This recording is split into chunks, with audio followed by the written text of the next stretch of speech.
제 얼굴이 처졌나요? 아니면 레이저 토닝을 하고 얼굴이 처졌다라는 분은 아직까지 저는 본 적이 없어요.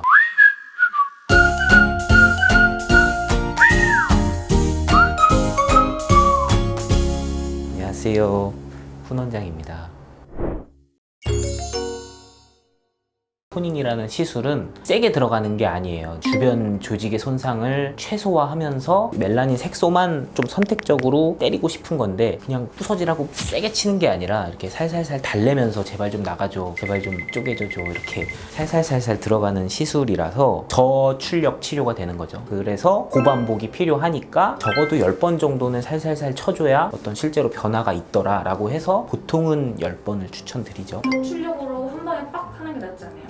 저도 그렇게 없애드리고 싶은데, IPL이라고 알고 있는 시술은 복합 파장이라 그래요. 그래서 여러 가지 파장을 가진 레이저를 그냥 한 번에 세게 팍 쳐서 딱지를 생기게 해서 딱지가 떨어지면 땡큐고 딱지가 안 떨어지면 안 떨어질 수도 있죠 라고 접근하는 확률 싸움일 수 있잖아요. 흔히 말하는 예뻐지려고 오는 병원에서 그렇게 진행을 해서 결과적으로 이렇게 됐다라고 통보를 하는 건 잘못된 치료 방법이니까 조금 시간이 걸리더라도 안전하게 좀 인내의 시간이 필요합니다.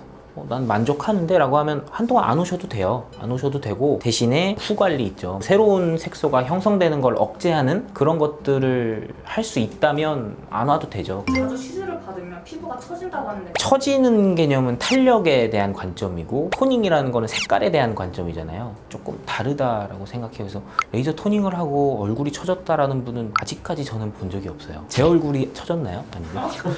야외 활동을 자주 하면 레이저 토닝 효과가 없대요. 야외 활동을 많이 한다는 거는 결국 자외선에 노출이 많이 되는 거잖아요. 뭐 비가 오나 눈이 오나 자외선에 노출이 많이 되니까 당연히 얼굴 톤도 안 좋아지고 숨어있던 색소가 올라올 수 있고, 그쵸? 효과가 없다라기보다는 레이저 토닝의 효과가 묻히겠죠. 일단은 본인이 어느 정도 만족도가 생길 때까지는 7일에서 열흘 정도 간격, 한 달에 내가 3-4번 정도는 오겠다라는 마음가짐으로 적어도 2-3달 정도는 타이트하게 와주시고, 그 이후에 어느 정도 하니까 만족도가 생겼네 하면 의료진과 상의를 해서 조금 그 간격을 늘려나가는 바람직한 시술 주기는 처음엔 타이트하게, 그 후에는 유지 관리 정도.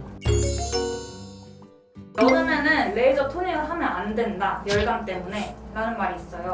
맞아요. 열감 때문에 안 된다, 또는 뭐 어차피 자외선이 세니까 하면 안 된다라는 질문들을 되게 많이 하시고, 실제로 오시는 환자분들이 겨울에 시작하시는 분들이 더 많아요. 가을이나 겨울에. 근데 여름에 열감 때문에 안 된다라는 거는 열이 색소를 그렇게 직접적으로 만드는 건 아니라서 열감하고는 상관이 없을 것 같고, 어차피 여름에 자외선 노출이 많으니까 지금 하나 안 하나 소용없지 않나 라고 하시는 분들은 노출되는 상황이 많으니까 오히려 눌러주는 자극이 좀 더 필요하겠죠. 저는 오히려 여름에 더 열심히 나오시라고 하는 편이에요. 열감 때문에 토닝하면 안 된다라는 거는 조금 근거가 부족한 것 같고, 여름에 자외선 때문에 안 해도 되나? 라고 한다면 여름에 자외선 때문에 오히려 해야 되지 않을까. 원장님이 개인적으로 추천하는 레이저 토닝하기 시작하기 딱 좋은 계절은? 좋은 계절은 그냥 지금? 계절에 상관없이 본인이 평소에 얼굴 톤에 대한 고민이 있었다, 좀 더 깨끗해지고 싶고 맑아지고 싶고 밝아지고 싶다라고 하면은, 그쵸, 빨리 좋은 피부과를 알아봐서 빨리 시작하고 빨리 잡고 후에는 유지하고, 이게 좋겠죠. 오시는 분들께 좀 당부드리고 싶은 거는 인내심이 있으시면 좋겠어요. 그러니까 저도 빨리 없애드리고 싶어요. 저도 한 번에 다 막 싹 없애드리고 싶은데, 이제 치료 방법 자체가 그렇게 하는 게 아니다 보니까 그래도 한 계절 정도는 잡고 꾸준하게 이제 의료진과 상의를 해서 그거를 믿고 가는 게 일단 중요한 것 같고요. 또 하나는 이제 관리, 그거를 신경 써주시면 새로운 색소가 올라오는 걸 좀 막을 수 있지 않을까